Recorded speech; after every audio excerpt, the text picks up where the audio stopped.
Bismillahirrahmanirrahim. May the name of Allah, the most merciful and gracious. अब हम एंटीन्यूप्लास्टिक का जो दूसरा पोर्शन है अब वो हम डिस्कस करते हैं। फर्स्ट लेक्चर में हमने इंट्रोडक्शन करी, फिर इसके बाद इसका ओवरऑल क्लासिफिकेशन, ड्रग्स हमने क्लासिफाई की। इस लेक्चर में हम सेल साइकिल डिस्कस करेंगे, फिर इसके बाद हम जितनी भी ड्रग्स हमने फर्स्ट लेक्चर में क्लासिफाई की है हर एक के लिटिल बिट डिटेल हम डिस्कस करेंगे। ठीक है, तो ये इसका पार्ट 2 है। हो सकता है ये 3 सेक्शन या 4 या 5 सेक्शन में कंप्लीट हो जाए। ठीक है, चलिए, इसलिए मैं स्मॉल सेक्शन बना रहा हूँ ताकि आप लोग बोर भी ना हो और आप लोग को समझ भी आ जाए। एक दफ़ा फिर से मैं रिवाइज़ कर रहा हूँ कि आप लोग जो भी चीज़ आप स्टडी करते हो इससे आप अपने पास नोट क्या करें, क्योंकि एग्ज़ाम के वक्त फिर आप हर सारा वीडियो आप नहीं कर सकते हो, कवर नहीं कर सकते हो। ठीक है, तो आप अपने लिए पॉइंट्स नोट डाउन करें। ठीक है, और एग्ज़ाम के लिए फिर इंशाल्लाह मुफीद होगा, आपके लिए फिर आसानी होगी। ठीक है, अच्छा जी, सेल साइकिल क्या है हमने फर्स्ट लेक्चर में डिस्कस किया था कि कैंसर क्या होते हैं कि इसमें एबनॉर्मल सेल प्रोड्यूस होते हैं, दैट इज़ अनकंट्रोल। तो यहाँ पे फिर जब हम सेल एबनॉर्मल प्रोडक्शन की बात करते हैं तो इसका मतलब है कि सेल डिवीजन। ठीक है, तो सेल साइकिल क्या है? सेल साइकिल वो साइकिल है कि जिसमें सेल मुख्तलिफ स्टेजेस से पास होके एक न्यू सेल्स बनाते हैं, इसको हम फिर बोलते हैं सेल साइकिल।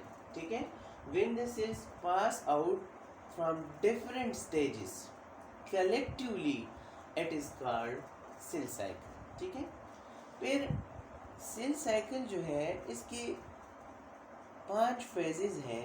ठीक है, फेज़ 0 है जिसको G0 बोलते हैं, G1 है, G2 है, S फेज़ है, M फेज़ है। ठीक है, अब हम एक एक को डिस्कस करते हैं, क्योंकि according to classification of cancerous drug फिर हम एक एक ड्रग्स को एक एक एरिया पे इम्प्लीमेंट करेंगे। तो इसलिए आप लोगों को लाजमी है कि आपको पता होना चाहिए कि सेल साइकिल में फेजेस कितने हैं और किस फेज में क्या हो रही है। ठीक है, तो फर्स्ट फेज की अगर हम बात करते हैं तो फर्स्ट फेज को हम बोलते हैं G1, इसको हम बोलते हैं G1 फेज। ठीक है, इसमें बेसिकली क्या होते हैं कि लेट्स सपोज एक सेल रेस्टिंग स्टेज में है तो इसको हम बोलते हैं G0। लेकिन जब उनको मैसेज मिल जाते हैं कि आप प्रोलिफरेशन स्टार्ट कर लें, मींस आप डिवीजन स्टार्ट कर लें, आप तकसीम हो जाएं, आप अपने लिए दूसरा बनाएं, तो फिर ये G0 से G1 में कन्वर्ट हो जाते हैं। और G0 जो है it is the longest phase, you know कि इस स्टेज में सेल ज़्यादा टाइम लेते हैं क्योंकि वो रेस्टिंग स्टेज में है। लेकिन जब एक दफ़ा ये G1 में कन्वर्ट हो जाते हैं तो फिर प्रोसेस क्या हो जाते हैं, एग्जैजुरेटेड हो जाते हैं, मींस प्रोसेस तेज़ हो जाते हैं। ठीक है, तो सबसे पहले G1 फेज में क्या होते हैं कि एंजाइम सिंथेसिस शुरू हो जाते हैं, सर्टन एंजाइम फॉर्मेशन शुरू हो जाते हैं। वो एंजाइम फॉर्मेशन क्यों शुरू हो जाती है? That is for the synthesis of DNA। ठीक है, तो अब हमें DNA की ज़रूरत है, तो DNA बनाने के लिए जो DNA पॉलीमरेज एंजाइम है या और एंजाइम है, तो पहले इनकी सिंथेसिस लाजमी है। तो G1 फेज में DNA सिंथेसिस हो जाते हैं। फिर इसके बाद the cell convert into second phase and that is called S phase. इसको फिर हम क्या बोलते हैं? That is called S phase बोलते हैं। ठीक है, तो S फेज में क्या होते हैं कि S का मतलब है सिंथेसिस, तो यहाँ पे फिर DNA सिंथेसिस हो जाते हैं।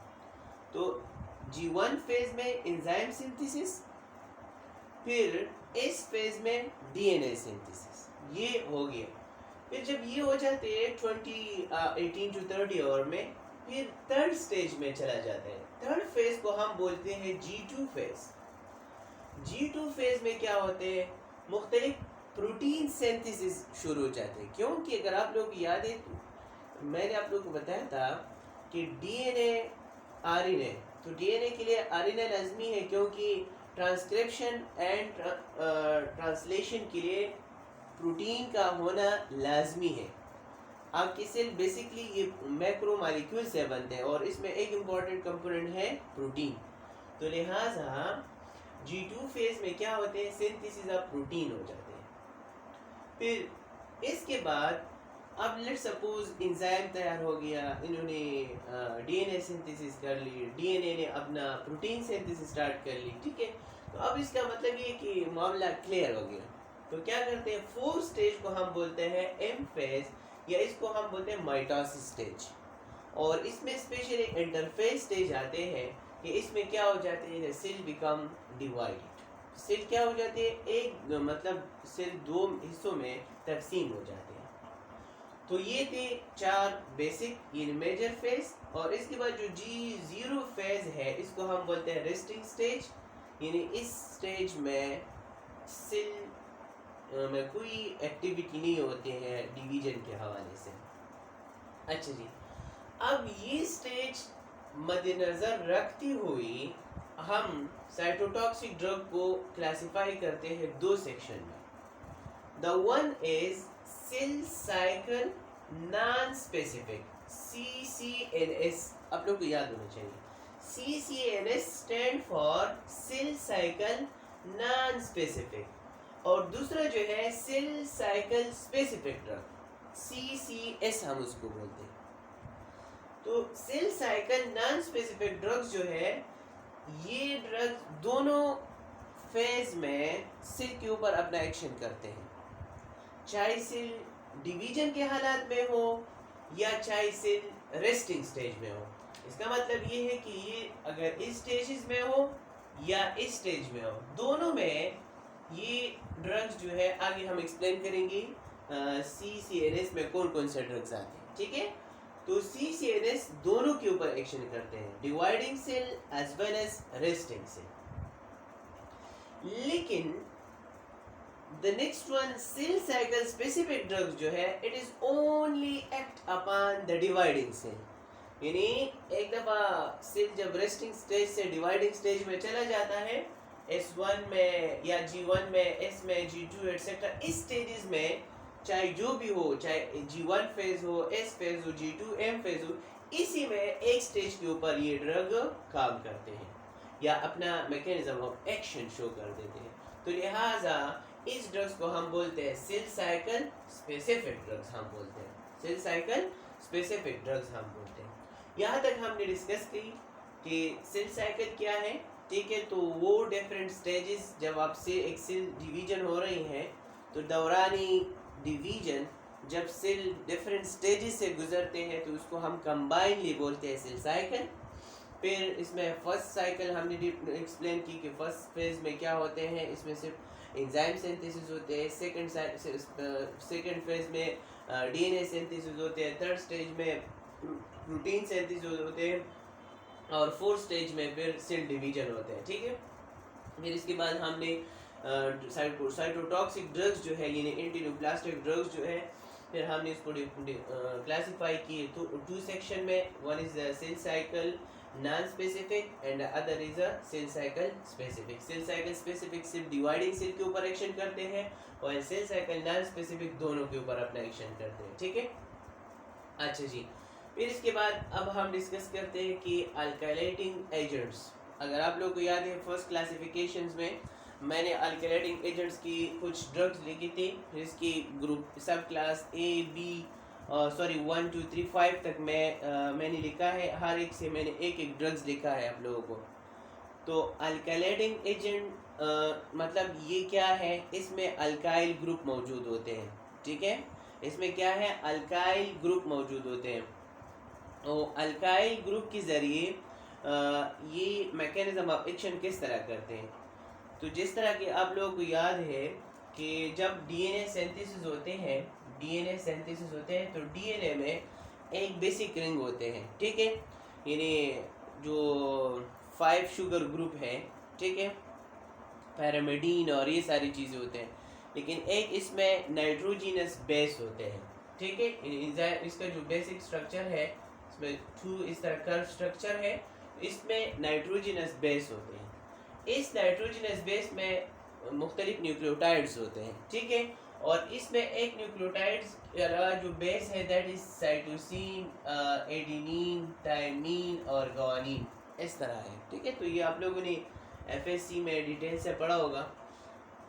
यहाँ पे एडेनिन और थायमीन, साइटोसिन, ग्वानिन, इस तरह ये आगे इस तरह स्टेज बनते हैं और इस तरह एक रेप्लिकेशन प्रोसेस होते हैं नॉर्मल जब डीएनए सिंथेसिस होते हैं। अब होता क्या है, जब हम अल्काइलेटिंग एजेंट्स देते हैं, अल्काइलेटिंग एजेंट्स क्या करते हैं, अल्काइलेशन करते हैं। अल्काइलेशन का मतलब ये है कि at alkyl group, alkyl group किस ऐड करते हैं, जो नाइट्रोजिनस बेस है इसके साथ ये अल्काइल ग्रुप ऐड करते हैं। जब ये alkyl group let suppose adenine के साथ ऐड हो गया तो थायमीन ऐड नहीं होगा, अगर ग्वानिन के साथ ऐड हो गया तो साइटोसिन ऐड नहीं होगा, क्योंकि ऑलरेडी इसने वैकेंसी तो ऑक्यूपाई कर ली। तो लिहाजा आगे अब इन दोनों के बीच में ये ओरिजिनल रिलेशनशिप है, तो इन दोनों के बीच में जो बॉन्ड बनते हैं दैट इज स्ट्रॉन्ग बॉन्ड।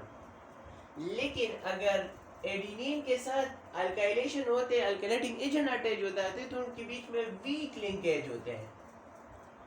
तो आगे फिर क्या होते हैं, नेक्स्ट स्टेज में फिर ये लिंकेज जो है ब्रेकअप हो जाते हैं, डिस्ट्रॉय हो जाते हैं, और इसकी वजह से जो डीएनए सिंथेसिस हैं वो कंप्लीट नहीं हो सकते, वो इनकम्प्लीट रह जाते हैं, ठीक है। तो यहाँ पे मैंने लिखा है कि binding with guanine base in DNA molecules, alkylation of adenine in cytosine, इसकी वजह से मैंने आप लोगों को बताया कि it make separation of the 2 strands, यानी जो 2 स्ट्रैंड्स एक दूसरे के साथ अटैच हो जाते हैं, ठीक है, डीएनए की, ये एक दूसरे से अलग कर देते हैं। तो इसके नतीजे में फिर क्या होते हैं, इसके नतीजे में डीएनए सिंथेसिस नहीं होते हैं। और स्पेसिफिकली डीएनए सिंथेसिस को मैंने आप लोगों को बताया था कि जो मैसेंजर आरएनए है ट्रांसलेशन प्रोसेस के ऊपर, ठीक है, तो ये यहाँ पे इस बेस से प्रोड्यूस होते हैं, तो एमआरएनए का सिंथेसिस नहीं होगा, तो देयर इज नो ट्रांसक्रिप्शन, ठीक है। द सिंथेसिस जो प्रोटीन सिंथेसिस होते हैं इसको हमने ट्रांसक्रिप्शन हम इसको कहते हैं, ठीक है। तो no messenger RNA, so no transcription, as well as जब नो ट्रांसक्रिप्शन तो इसका मतलब है नो प्रोटीन सिंथेसिस, जब नो प्रोटीन सिंथेसिस तो डेफिनेटली सेल बिकम डाई।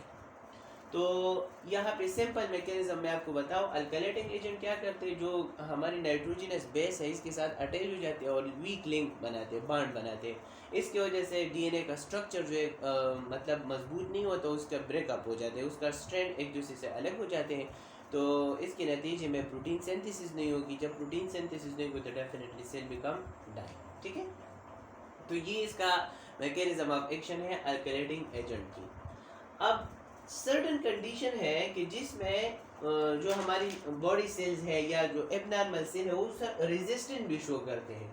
तो रेजिस्टेंट 3 स्टेजेस है, ये 3 कंडीशन है कि इस हालात में अल्काइलेटिंग एजेंट को जो सेल, जिस सेल के ऊपर ये एक्शन करते हैं वो रेजिस्टेंट भी शो करते हैं। One the cell repair DNA, अब लेट्स सपोज डीएनए के ब्रेक डाउन हो गया, सेल दोबारा उसको रिपेयर कर देते हैं, तो डेफिनेटली सेल ड्रग ने तो एक दफ़ा अपना एक्शन कर लिया तो ख़त्म हो गया, सेल दोबारा उसको बना देते हैं, फिर से अपना काम शुरू कर देते हैं, तो it is called cell repairing, ठीक है। तो उस कंडीशन में फिर आपका ड्रग नाकाम हो गया, तो दैट इज़ रेजिस्टेंट। फिर दूसरा ये है कि सेल क्या करते हैं, the cell become impermeable. Impermeable का मतलब है कि सेल रास्ता मुकम्मल बंद कर देते हैं, जी मत आओ अंदर, रास्ता बंद कर देते हैं। तो जब ड्रग अंदर जाता नहीं है, अंदर जा नहीं सकता, तो वो अपना एक्शन किस तरह करेगा, ठीक है। तो लिहाजा once when the cell become impermeable to the drug, so the drug show the cell show resistant, क्या resistant मुजाहिमत शो करेगा। And the next one is cell के अंदर एक सर्टेन एंजाइम होते हैं, ठीक है, and that is called glutathione, glutathione क्या करते हैं, it inactivate the alkylating agent. बास का कंडीशन इस तरह होती है कि ये जो एबनॉर्मल सेल है इसमें ग्लूटाथायोन के प्रोडक्शन इंक्रीज हो जाते हैं, यानी इसका सिंथेसिस ज़्यादा हो जाते हैं, ज़्यादा पैदा होते हैं, तो इसकी वजह से ये अल्कलाइटिंग एजेंट को इनएक्टिवेट कर देते हैं। तो ये 3 कंडीशन है कि जिसमें जो एबनॉर्मल सेल है वो ड्रग को रेजिस्टेंट शो करते हैं। फर्स्ट कंडीशन क्या है, जिसमें cell repair DNA. Second condition क्या है, when the cell become impermeable to the drug. Third condition क्या है कि जब ग्लूटाथायोन प्रोडक्शन इंक्रीज हो जाते हैं। अब इसके बाद हम डिस्कस करते हैं कि इसकी फार्माकोलॉजिकल एक्शन क्या है इस ड्रग की। फार्माकोलॉजिकल एक्शन की अगर हम बात करते हैं तो ये ड्रग यानी अल्कलाइटिंग एजेंट जितनी भी है, it inhibit the division of rapidly dividing cell, यानी जो रैपिडली डिवाइडिंग सेल्स है, जो सेल कंटिन्यूसली रैपिडली डिवाइड होते हैं, ये इस किस्म के ड्रग्स को इनहिबिट इस किस्म की सेल्स को इनहिबिट करते हैं जो रैपिडली डिवाइड होते हैं।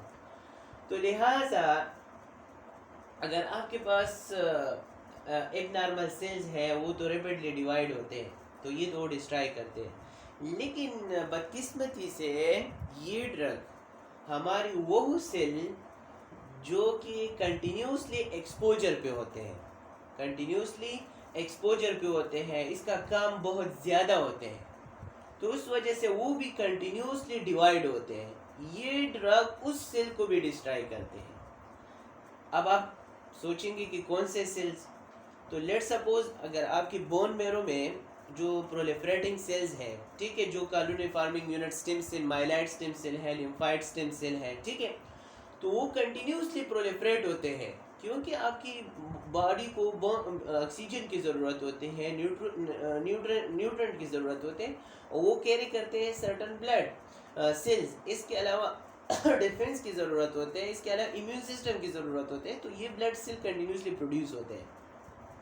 तो ये ड्रग जाके बोन मैरो के ऊपर भी अपना एक्शन शो कर देते हैं, वो सेल भी डिस्ट्रॉय करते हैं। तो इसकी वजह से सर्टन टाइम क्या होते हैं, थ्रोम्बोसाइटोपिनिया प्रोड्यूस होते हैं, ठीक है, थ्रोम्बोसाइटोपिनिया प्रोड्यूस होते हैं।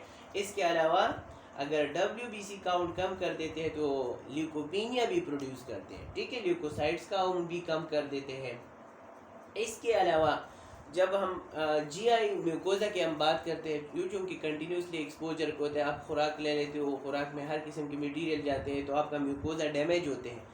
तो अल्लाह ताला का निज़ाम ये है कि ये कंटिन्यूसली डैमेज हो जाते हैं, लेकिन इतना रैपिड सेल्स मौजूद है कि वो दोबारा से रिपेयर कर देते हैं, ठीक है। तो लिहाजा ये GI म्यूकोजा में जो नॉर्मल सेल्स रिपेयरिंग होते हैं वो चूँकि फास्ट होते हैं, लिहाजा ये उसको भी डैमेज कर देते हैं, ठीक है। इसके अलावा अगर हम हेयर फॉलिकल की बात कर लेते हैं, हेयर ग्रोथ के लिए हेयर फॉलिकल लाजमी है, तो ये हेयर फॉलिकल भी डैमेज कर देते हैं, तो इसकी वजह से सम टाइम एलोपेशिया होते हैं, मीन लॉस ऑफ हेयर। तो इसकी अगर फार्माकोलॉजिकल एक्शन आप देख लें तो सबसे पहले बोन मैरो डिप्रेशन काज करते हैं, तो इस वजह से ल्यूकोपिनिया, थ्रोम्बोसाइटोपिनिया, ठीक है, इस तरह की cell damage the GIT mucosa, hair follicle destroy करते हैं या डैमेज कर देते हैं, जिसकी वजह से एलोपेशिया काज करते हैं। इसके अलावा ये ड्रग्स जो है ये अगर आप देखो तो इसमें एसिड अल्काइलेशन है, अल्कलाइड्स हैं, तो अगर कोई बंदा डायरेक्टली एक्सपोज हो जाते हैं, मतलब कि किसी की स्किन के साथ लग जाते हैं या आई के साथ लग जाते हैं या म्यूकोजा के लग जाते हैं के साथ लग जाते हैं, तो डायरेक्टली डेवलप कर देते हैं वेसिकल, क्या यानी मतलब वो ब्लिस्टर टाइप रेशेज और ये डेवलप कर देते हैं, ठीक है। और इसके अलावा ये और क्या काज करते हैं, नाजिया वोमिटिंग भी ज़्यादातर ड्रग्स के साथ होते हैं। तो ये इसकी कॉमन फार्माकोलॉजिकल एक्शन है जो हमने अब डिस्कस कर ली।